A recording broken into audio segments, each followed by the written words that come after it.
डर को कैसे भगाना है, टेक्निकल भी डिस्कशन करेंगे। मेन हमारा जो मोटो रहेगा कि डर को कैसे भगाएं, क्योंकि एक इंटरव्यूअर को ना रिजेक्शन उसका आदि नॉलेज की वजह से नहीं होता है, उसकी डर की वजह से होता है। और प्राइमरी मतलब पहली बार कोई भी चीज़ करते हैं, कुछ भी रहता है तो थोड़ा सा डर लगता है। देखो एक मैं इसको दूसरी तरह से मैं ऐड करके देखूं, थोड़ा सा फनी से ऐसा भी लगता है, कुछ लोगों को एक्सपीरियंस भी होगा उस चीज़ को। भाई पहली बार किसी लड़की को आई लव यू बोलना हो, पहली बार किसी लड़की को अगर आई लव यू बोलना है तो डर लगता है। अगर जिसने 2-4 को बोल चुका वो कहेगा तेरे नाम का भी मैं बोल के आ जाता हूँ, वो ये बोलेगा मैं तेरे नाम का भी बोल के आ जाता हूँ। तो ये समझो कि ये आई लव यू बोलने जैसा ही है, ये लड़की को आई लव यू बोलने के जैसा ही है। भाई जिसको यूं है यार आई लव यू बोल लूंगा, मान जाएगी ठीक है, नहीं फिर दूसरी को बोल दूंगा जाके, तो उसको कोई टेंशन नहीं लेगा। और जिसको यूं है, मतलब देखो मैंने बताया ना कि जिसको यूं है भाई ये एक ही बंदी है बस मेरी, इसी ने मेरे को ना बोल दिया तो मेरी ज़िंदगी ख़त्म हो जाएगी, ठीक है, वो क्या होगा टेंशन में। वो मतलब उसको बोलना भी इतने दिन में दूसरा बंदा उसको प्रपोज करके चला जाएगा, दूसरा बंदा आई लव यू बोल के उसको लेके चला जाएगा, वो सोचता रह जाएगा कहीं वो मेरे को ना नहीं बोल दे, कहीं वो मुझे ना नहीं बोल दे। तो इंटरव्यू में भी कुछ ऐसा है यार, ठीक है आप इंटरव्यू के लिए जाते हैं, ऐसा थोड़ी है कि यार एक ही इंटरव्यू है, ऐसा तो है नहीं कि भाई वो एक ही पोजीशन निकली है और वहाँ तुम गए और तुम्हारा नहीं हुआ तो बस मट्टी पलीत हो जाएगी। नहीं हुआ तो नहीं हुआ, नहीं हुआ तो दूसरी इंटरव्यू के लिए जाएंगे, तीसरे के लिए जाएंगे, चौथे के लिए जाएंगे, पांचवें के लिए जाएंगे, छठे के लिए जाएंगे। 1000 इंटरव्यू तक की तो मैं गारंटी ले सकता हूँ कि आपके 1000 इंटरव्यू करवा दूंगा।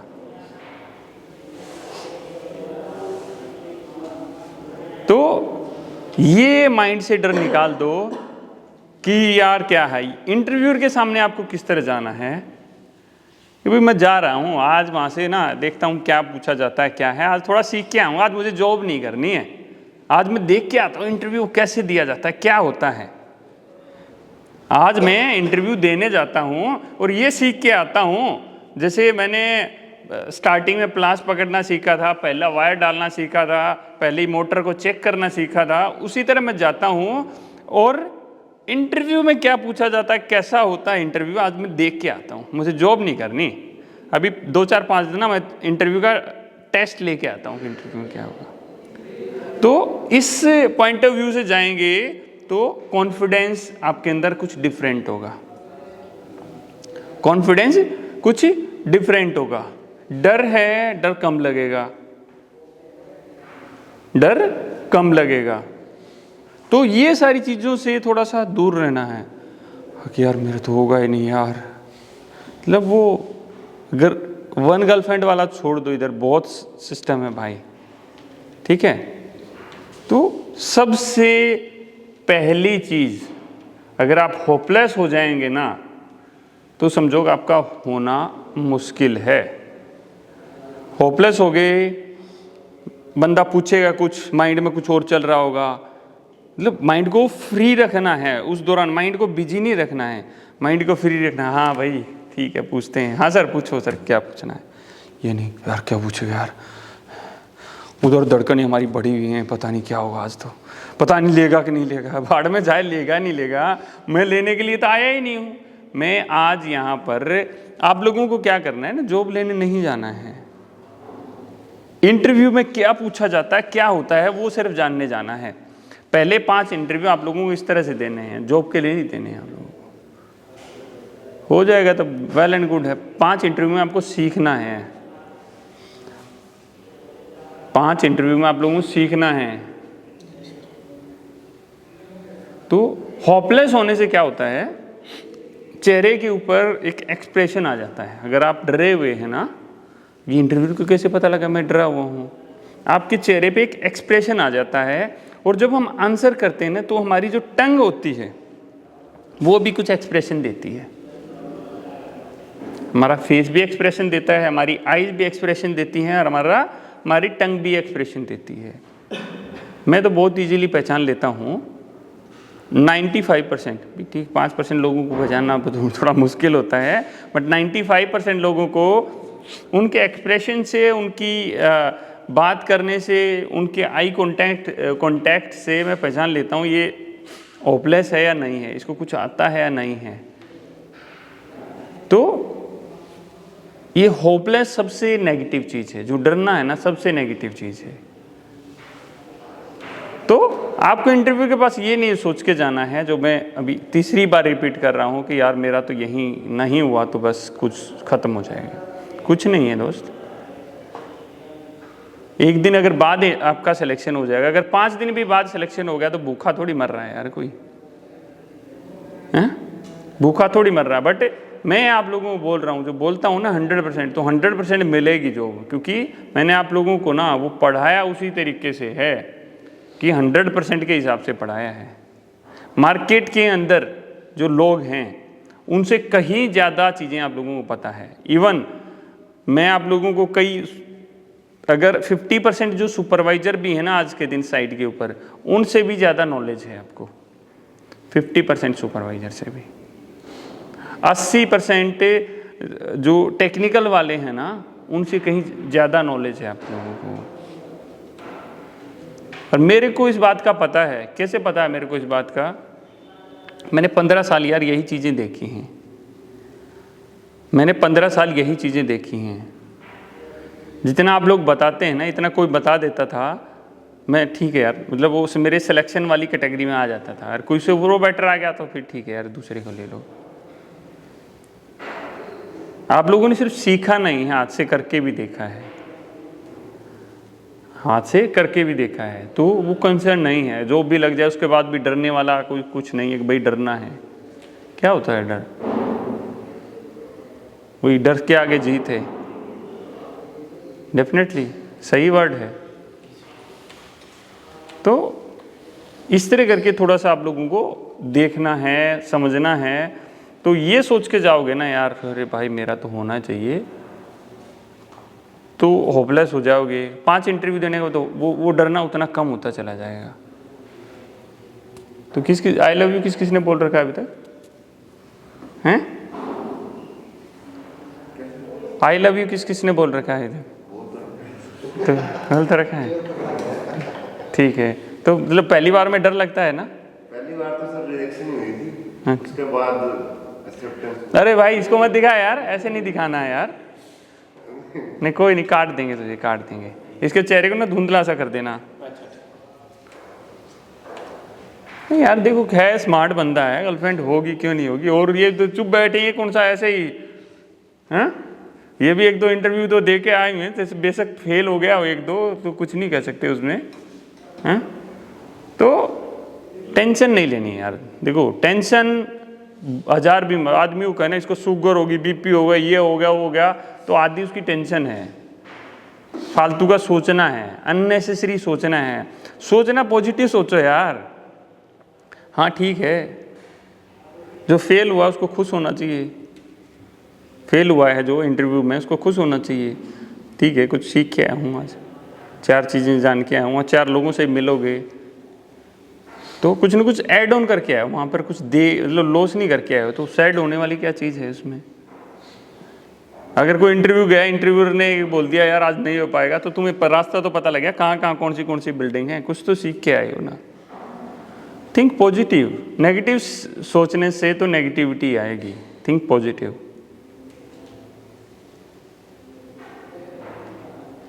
ठीक है, तो यही बस मेरे को थोड़ी सी चीज़ थी जो आप लोगों को बतानी थी। टेक्निकल में वही चीज़ें क्या है, इंटरव्यू क्या पूछेगा, जो आप लोगों को पता है वही, उसमें उससे बाहर कोई पूछ लेना, उससे बाहर कोई पूछे तो मेरे को आके बताना। भी एक आध कोई खुरापात बंदा आया है तो वो तो कुछ भी पूछ सकता है, बट अदरवाइज अगर ऐसा होता ना, मैं एक चीज़ और बताता हूँ आप लोगों को, ऐसा होता कि भाई हम तो बस खाली फुद्दू बना रहे हैं लोगों को, जॉब वॉब नहीं लगवा रहे हैं यार, कुछ भी है। तो यहाँ पर ना 10-5 लोग खड़े होते हैं यार, पैसे ले रखा है, बाहर निकलेगा जब कुछ नहीं, उलट लेके खड़े रहते हैं यहाँ पर। अपने YouTube चैनल पे कमेंट्स उस नेगेटिव आ रहे होते हैं। मतलब हम लोगों को पॉजिटिव चीज़ें दे रहे हैं तो इसीलिए सब पॉजिटिव हैं। आप लोगों को नेगेटिव नहीं होना है बिल्कुल भी। नेगेटिविटी से दूर रहना है दोस्तों। और जो रहेगा इससे दूर, मतलब बहुत जल्दी बहुत अच्छा आउटपुट उसको मिलेगा, बहुत जल्दी बहुत अच्छा आउटपुट। अभी सोच रहे हैं यार बात कर रहा है, तो जो बात कर रहा हूँ ना वो बहुत, मतलब ये बातें हर कोई नहीं बताने वाला है आप लोगों को। मैं अपना एक्सपीरियंस की चीज़ें आप लोगों के साथ शेयर कर रहा हूँ, अपना एक्सपीरियंस शेयर कर रहा हूँ। जो मैं इंटरव्यू देता था वो एक्सपीरियंस है, मेरे पास ड्यूल एक्सपीरियंस है। मैंने बहुत सारे इंटरव्यू दिए हैं और बहुत सारे इंटरव्यू, उससे कहीं ज़्यादा गुना इंटरव्यू मैंने लिए हैं। तो मुझे पता है ना कि कहाँ क्या किस चीज़ की ज़रूरत है। जितनी ज़रूरत होती है उससे ज़्यादा ही आप लोगों को नॉलेज है, ठीक है। तो LT सिस्टम है, सपोज हम LT सिस्टम से डिस्कशन चालू कर देते हैं भाई, या हमारी इलेक्ट्रिसिटी बनती है वहीं से हम चालू कर देते हैं भाई। हमारे सबसे पहले जी SLD डायग्राम क्या होता है, कुछ नहीं, बहुत आसान सा है भाई। सबसे पहले भाई जियो स्विच से आती है, हमारा मीटर रूम में आएगी, मीटर रूम से हमारी HT पैनल रूम में आएगी, वहाँ से ट्रांसफार्मर में आएगी, ट्रांसफार्मर से LT पैनल में आएगी, LT पैनल से MDB या मेन डिस्ट्रीब्यूशन पैनल में जाएगी, डिस्ट्रीब्यूशन बोर्ड में जाएगी और हमारे स्विच में आ जाएगी। वो गोले से तुम लोगों को पता है सिंबल कैसे बनते हैं। अभी इसके बाद में आ गया HT पैनल के अंदर। HT पैनल के अंदर 3 तरह के अपने ब्रेकर होते हैं, 3 तरह के अपने ब्रेकर होते हैं। ज़्यादातर OCB, VCB, SF6, सबसे ज़्यादा जो 33 तक की लाइन होती है 11 और 33 में VCB यूज़ करते हैं। कुछ जगह 33 और उससे ऊपर आपका SF6 यूज़ करते हैं। तो इसमें जो बेसिक चीज़ें हो आप सब लोगों को बता रखी हैं। VCB की सेफ्टी क्या होना चाहिए, पैनल की सेफ्टी क्या होना चाहिए, VCB किस किस कंडीशन में ट्रिप करेगी। VCB को जब भी कमांड मिलेगी ट्रिपिंग कराने की, जब वो सिस्टम को ट्रिप करेगी, कब कब कमांड मिलेगी भाई, उससे क्या कनेक्टेड होता है। VCB से ट्रांसफार्मर कनेक्टेड होता है। सपोज हम ऑयल टाइप ट्रांसफार्मर लेते हैं, उसमें ज़्यादा चीज़ें होती हैं। ऑयल टाइप ट्रांसफार्मर ऐसी क्या क्या चीज़ें जो हमारे ट्रांसफार्मर को ट्रिप कराती हैं, अलार्म देती हैं। हम टैंक में ऊपर से चालू कर देते हैं, MOG है हमारा, ट्रांसफार्मर को ट्रिप कराएगी, अलार्म और ट्रिप कराती है। कैसे कराती है पता है? कोई ऐसा है जिसको नहीं पता है? MOG कैसे ट्रिप कराती, कैसे काम करती है, सब लोगों को पता है ना? किसी को नहीं पता है तो हाथ उठाए। MOG क्या होती है? मैग्नेटिक ऑयल गेज होती है। कंजर्वेटर टैंक के ऊपर वो लगी रहती है। जैसे ही तेल कम होता है हमारा, भाई किसी वजह से टैंक फट गया हमारा, किसी वजह से टैंक फट गया और तेल हमारा निकलने लग गया। तेल निकलने लग गया तो क्या होगा? अगर ट्रांसफार्मर तेल खत्म हो जाएगा, एक इंजीनियर ने ऐसी चीज़ बना दी, ट्रांसफार्मर तेल खत्म हो जाएगा तो वाइंडिंग जल जाएगी अपनी। तो भाई जैसे ही तेल उसमें से कम होने लग जाएगा, वाइंडिंग लेवल तक पहुंचेगा, उससे पहले ही वो ट्रिप हो जाएगा। ट्रिप हो जाएगा तो उसकी VCB बंद, सप्लाई आउटपुट, हमारा ट्रांसफार्मर जलेगा नहीं। Confusion clear? इसमें एक अलार्म होता है भाई, एक लेवल पे जाके अलार्म दे देगी, दूसरे लेवल पे जाके ट्रिप करा देती है, ठीक है। उसके बाद उससे थोड़ा नीचे आ जाते हैं, कंजर्वेटर टैंक और मेन टैंक के बीच में क्या लगा रहता है? बकोज रिले लगी रहती है। बकोज रिले गैस ऑपरेटेड रिले है। वो अगर ट्रांसफार्मर में कोई फॉल्ट होता है, कई लोग बोलते हैं टेम्परेचर पे काम नहीं करती है वो गैस ऑपरेटेड रिले है। ट्रांसफार्मर जी जो बकोज रिले है गैस ऑपरेटेड, बिल्कुल गैस ऑपरेटेड रिले है। अगर उसके अंदर जो गैस होती है, मतलब ट्रांसफार्मर में कोई फॉल्ट हो गया तो क्या होगा? उसके अंदर बबल्स बनेंगे। बबल बन के पाइप के थ्रू ऊपर की तरफ आएंगे। भाई अगर मैं पानी के अंदर मैं पाइप डाल दूँ लंबा सा, फूंक मारूँ तो बबल्स ऊपर की तरफ आते हैं ना। और ऊपर की तरफ कैसे आएंगे? सब कुछ तो बंद है, कंजर्वेटर टैंक की तरफ भागेंगे बबल सर, कुछ भी फॉल्ट होगा तो, क्योंकि रास्ता वही है। रास्ता वही है और कहीं एयर बाहर जाने का रास्ता नहीं है, तो उसके रास्ते में ही हमने बकोज रिले लगा दी। अगर छोटा फॉल्ट होता है उसमें फ्लिप्स रहते हैं, फ्लिप होते हैं तो फ्लिप के साथ हवा अगर टकराती है तो वो फ्लिप हिलने लग जाते हैं, हिलते हैं तो उनके साथ मरकरी स्विच ऐड रहता है। मरकरी कैसे ऐड रहता है पता है आप लोगों को? लगा रहता है उसमें, ग्लास जो चरस उसमें भरा रहता है, हाँ। उसके अंदर तो करंट डाले रहते हैं। हाँ। जब ऊपर जाता है तो आके मोटर उसमें सट जाता है, दोनों आके उसमें सट जाते हैं। सर वो जब पहले तो टिल्ड रहती है, हाँ। जब गैस जाएगी पैरेलल होगी कि फिर वो टिल्ड हो जाएगी? भाई हिल जाएगा एक बार, जैसे भी गैस उसके अंदर आई वो हिल गया तो भाई शॉर्ट हो गया, शॉर्ट होते हुए ट्रिपिंग की कमांड या अलार्म की कमांड चली गई। एक बार उसको शॉर्ट होना चाहिए बस, ऐसा नहीं शॉर्ट होकर हट गया तो फिर वो अलार्म कमांड चली जाएगी। वो एनसी हो गया तो कंटिन्यू रहेगी जब तक रीसेट नहीं किया जाएगा उसको। अच्छा, एक बार अगर कांटेक्ट हो गया तो वो रहेगा पर। हाँ जी, बिल्कुल बिल्कुल। जैसे स्टार्टर है, मैंने तुम लोगों को बहुत बार बताया है कि जो स्टार्टर ये चीज़ें सिखाई ना बहुत बड़ी चीज़ है। स्टार्ट बटन तुम लोगों ने दबा दिया तो कॉन्टेक्टर जब तक तुम ऑफ नहीं दबा देते हो जब तक चलता रहता है ना, तो अलार्म जब तक रहेगा हूटर बजाता रहेगा। फिर एक उसको ऑफ बटन होता है उसी तरह, रीसेट कमांड दे दिया है, रीसेट बटन दे दिया है, रीसेट करेंगे समझो कि ऑफ बटन दबा दिया है तो सर्किट कट गया है। समझ में आया?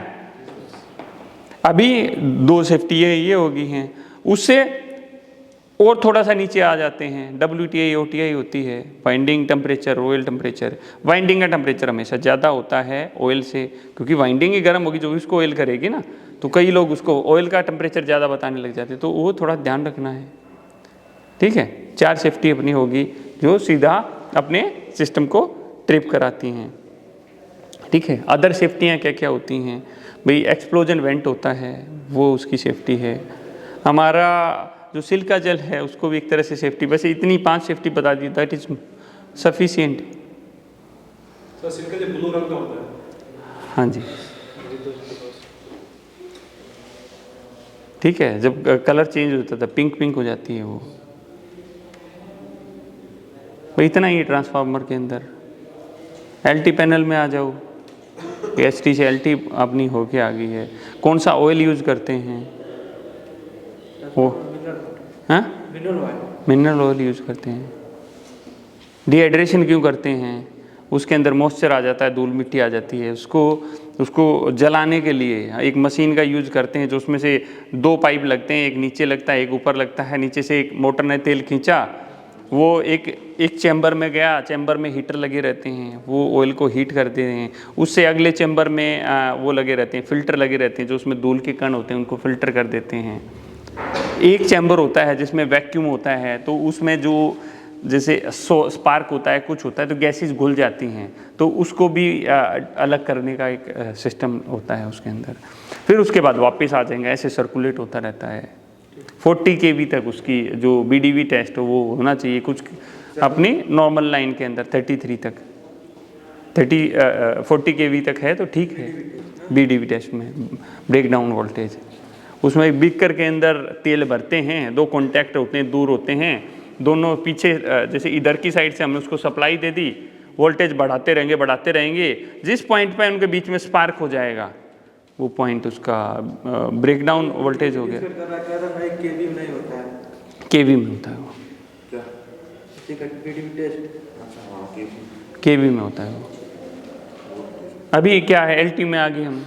सर अगर इसको ऑयल को हम न्यू डाल दें, सर्कुलेट ना करें? न्यू डाल दो, सबसे बढ़िया है। न्यू तो कंपनी वाला भगा देगा तुम्हें। महंगा था। क्यों नहीं आएगा यार महंगा?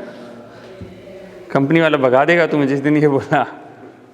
ठीक है, तो इसके बाद में क्या आ गया हमारा? LT पैनल आ गया। LT पैनल में क्या है हमारा? VCB लगा रहेगा, MCCB हैं, RCCB है, ELCB है, MPCB है, जो ब्रेकर होते हैं उन सब के बारे में आपको पता है। कौन से ह्यूमन प्रोटेक्शन के लिए होते हैं? RCCB ELCB ह्यूमन प्रोटेक्शन के लिए है, MCB है, ये सारे इक्विपमेंट प्रोटेक्शन देते हैं। ACB की सेफ्टी आप लोगों को पता होनी चाहिए। संट रिले, क्लोजिंग रिले क्या काम करती है वो आप लोगों को पता होना चाहिए। UV रिले क्या काम करती है वो पता होना चाहिए। सर MOCD किस लिए यूज होता है? हैं? MOCD और VOCB ये पता नहीं, गूगल से। उन्होंने पूछा मिनिमम ऑयल सर्किट ब्रेकर है MOCB। कोई नहीं, वो गूगल पे देख लेना MOCB क्या होती है। नए, हाँ, कुछ नए सर्किट आए हैं, जैसे ELCB और MCB को पैरेलल लगा देते हैं तो वो BOCB का वर्क करती है। हाँ, एक नया सर्किट आया है जो आपको डबल प्रोटेक्शन देता है। ह्यूमन प्रोटेक्शन भी है, शॉर्ट सर्किट प्रोटेक्शन भी है, वो BOCB उसको बोलते हैं। उन्होंने ऐसा बोला कि बाकी सबको तो हम एम्पियर में करते हैं, कौन से सर्किट ब्रेकर हैं जिसको हम वोल्टेज में करते हैं, वोल्टेज वाले ये है MOCB और VOCB उन्होंने बोला भी। हाँ ठीक है, अच्छी बात है, सीख के आए हो आज कुछ न कुछ तो दो भाई, वेरी गुड। ठीक है, अपना LT आ गया, LT के बाद डिस्ट्रीब्यूशन है। सर एक कंफ्यूजन रहता है सर, ये CB की सेफ्टी क्या होती है, पैनल की सेफ्टी क्या होती है? ACB की सेफ्टी जो उसके ACB की अपनी सेफ्टियाँ होती हैं। अगर पैनल की सेफ्टी बोलते हैं तो पैनल के साथ आप ACB भी काउंट कर सकते हो, क्योंकि ACB पैनल का ही पार्ट है। अगर कोई आपसे पूछता है LT पैनल की क्या क्या सेफ्टियाँ होती हैं, तो उसमें आप ACB की सेफ्टी काउंट करा सकते हो। अगर मैं पूछता हूँ ACB की सेफ्टी क्या है, तो खाली आपको ACB की सेफ्टी गिनानी पड़ेंगी जो उसके अंदर है बस। ठीक है, मैं बोलता हूँ वही HT पैनल और VCB में है, HT पैनल की क्या है, VCB की क्या है। ठीक है, और DG के अंदर आ जाते हैं। DG में क्या चीज़ है, DG में कोई बड़ी चीज़ है ही नहीं। तो सारे सर्कुलेशन आप लोगों को पता है कौन सा सर्कुलेशन है। DG में मेनली 4 सेफ्टियाँ होती हैं, 5वीं सेफ्टी के बारे में बात ही नहीं करना, सिर्फ 4 सेफ्टियाँ हैं। सर क्या पूछ रहे हो? वो फालतू के क्वेश्चन पूछे हैं, बता देंगे तुम्हें अलग से। 4 सेफ्टियाँ होती हैं हमारी DG की।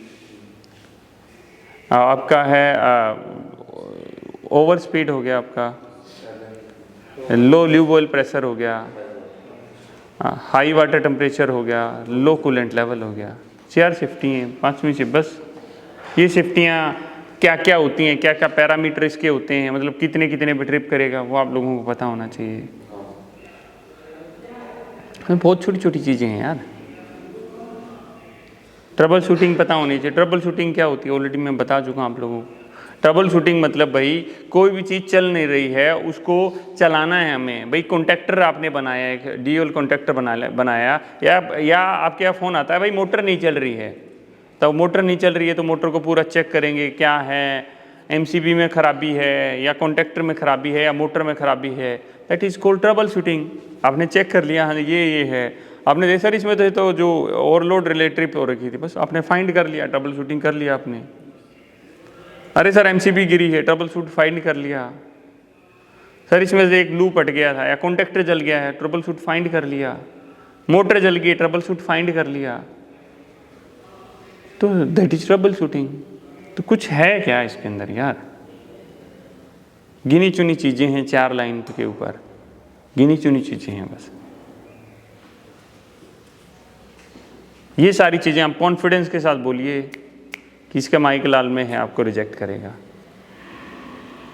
किस माई के लाल में हिम्मत है, आपको लोगों को रिजेक्ट करेगा। ठीक है, तो किसी को कुछ पूछना है, कुछ अलग से कोई डाउट है? सर एक अहमद आपने एक क्वेश्चन बोला है, वो बोला कि 1010 kVA के DG पे हमने ऑपरेट किया है, तो उसमें कभी लूप ऑयल चेंज हुआ क्या? उसने बोला कि हाँ चेंज हुआ। कितना लीटर टॉपअप करते हैं उसमें? वो अभी लिस्ट दे देंगे आप लोगों को, कितने kVA के DG में कितना ऑयल डाला जाता है, कितने kVA के DG।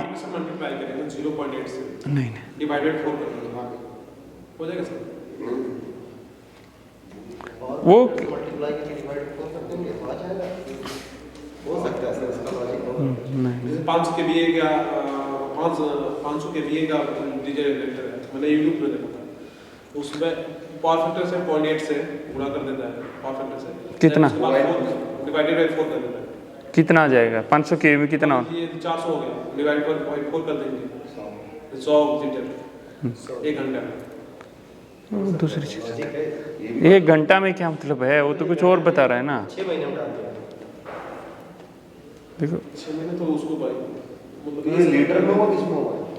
लीटर में आएगा, वो आप लोगों को लिस्ट दे दी जाएगी। ये सिर्फ आपको क्या पता होना चाहिए, जो आपके सीवी में लिखा है, आपके सीवी में लिखा है कि मेरे इधर 1500 केवी का डीजी लगा है, तो आपको 1500 और 1000 केवी, अगर आपने लिखा है 2 डीजी है आपके इधर, तो आपको जो सीवी में लिखा है उसका आपको पता होना चाहिए कि आपके डीजी में कितना ल्यूबोल्ट डलता है।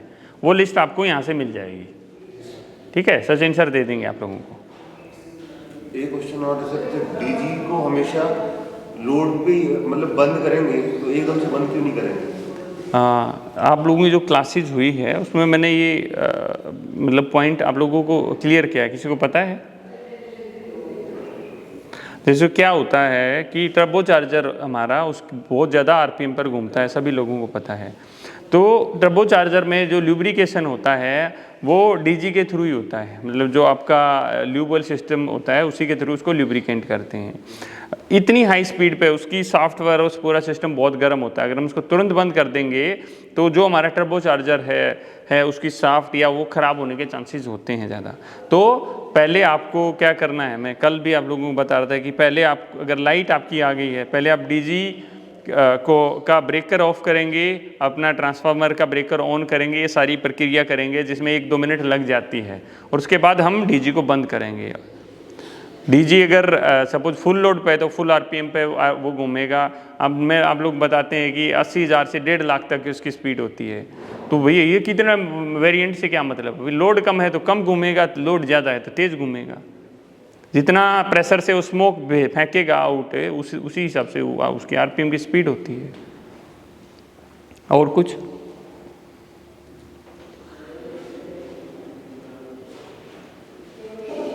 ठीक है, आप लोग इंटरव्यू दो, जो लोग इंटरव्यू दे। जो बैटरी हमारी लगा रहती है डीजी में, उसको हम सर कितने सोर्स से चार्ज करते हैं और क्यों चार्ज करते हैं?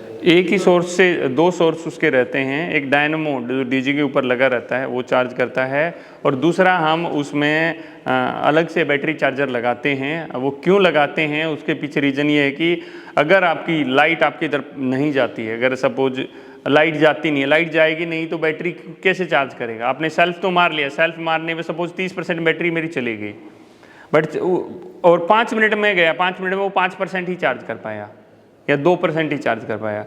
तो आपका जो ब्रेक डाउन को रोकने के लिए, मैं भैया सेल्फ जाके सेल्फ घुमाऊँ और बैटरी डिस्चार्ज मिले, तो उस ब्रेक डाउन को रोकने के लिए आप बैटरी को चार्ज करते हैं एक्स्ट्रा चार्जर लगा के।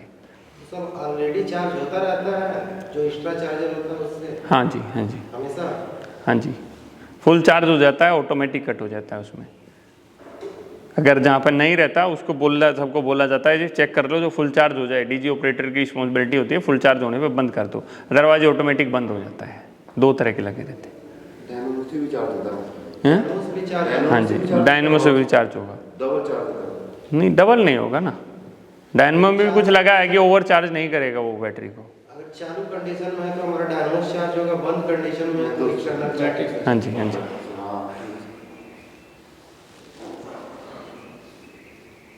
और कुछ? अभी तक तो इतने सवाल आए हमारे। तो ये तो बिल्कुल सारे बता रखे हैं तुम लोगों को, सारे सवाल जो पूछे हैं ना सारे बताए हुए हैं। ये क्या होता है कि भाई कई बार हम ना अपने आप को ज़्यादा एक्सपर्ट समझ रहे हैं, यार ये तो क्या है, ये तो ऐसे ही है, बट आप लोग ये नहीं सोचते हैं, और जो लोग भी अभी देख रहे हैं जो अगले बैचेज में आने वाले हैं, कि जो चीज़ें पढ़ाई जाती हैं उनको जिसने सीरियसली लिया ना, मैं आप लोगों को बताता हूँ कि उसको कोई बीट नहीं कर सकता है, उसको कोई बीट नहीं कर सकता है। ठीक है, करें अभी ख़त्म? तो ठीक है फ्रेंड्स, भाई जो देख रहे हैं वीडियो को वो देख लें क्या करना है, लाइक वाइक करना है नहीं करना है।